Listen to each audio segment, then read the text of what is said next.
So the first mistake people make with lavender is the soil. Lavender really likes alkaline soil. We're looking at 7 to 7.5, slightly alkaline on a pH scale. If your soil is like 6.5 or lower, it's too acidic for lavender to really do well, and you're going to want to add some lime to the soil if this is your case. And unfortunately, acidic soil is very common. Secondly, lavender likes full sun, and they like it on the dry side. If you plant lavender somewhere where it puddles and the water doesn't drain well, or if it's on an irrigation line that gets a lot of water, it's not going to do well. The third mistake people make with lavender is they kind of choose incorrect species. There's English lavender, which is this dark color here, and there's also French lavender, which is a little lighter. People generally like the English lavender scent better. It's a little bit lighter, it's less woody.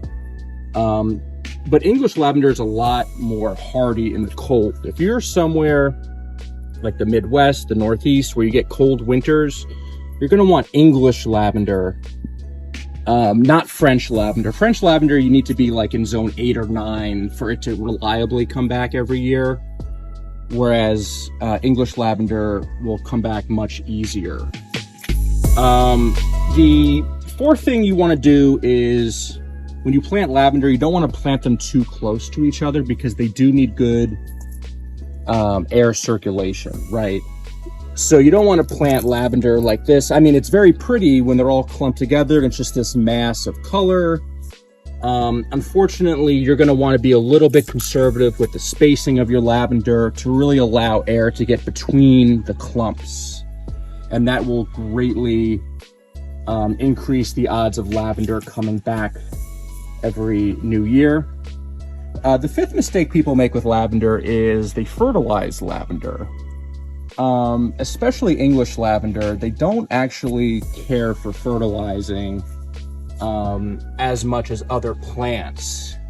And if you fertilize, especially late summer or early fall, that could really encourage new growth that could be very fragile in the winter.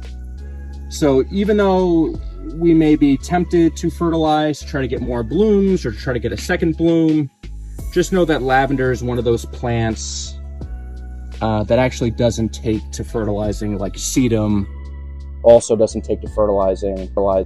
You'll get perfectly good blooms just leaving it natural. The sixth mistake people make with lavender is they try to germinate it from seeds. This is very difficult to do, even for people who do it professionally. Low success rate.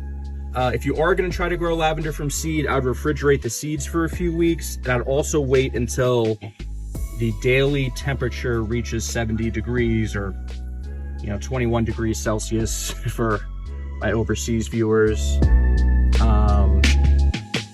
Yeah, don't, if you're we're in zone 6 or 7 here, you don't want to plant lavender seeds outside in April or even early May. You want to wait until June to plant lavender seeds to give them the best chance of surviving. And lastly, a mistake people make with lavender is that they don't plant it where they can smell it. So often I see lavender in the corner of a yard or somewhere off in the corner. And yeah, I mean, it's visually very appealing, but really the main benefit of lavender is the smell. Very good for anxiety. A lot of people like it. So when you plant lavender, I often tell people, think of your walkway from your car to your house, somewhere along your driveway where you're going to smell it. And that's the way to really enjoy lavender best. So just be mindful of where you plant it as well. And of course, sunny and dry.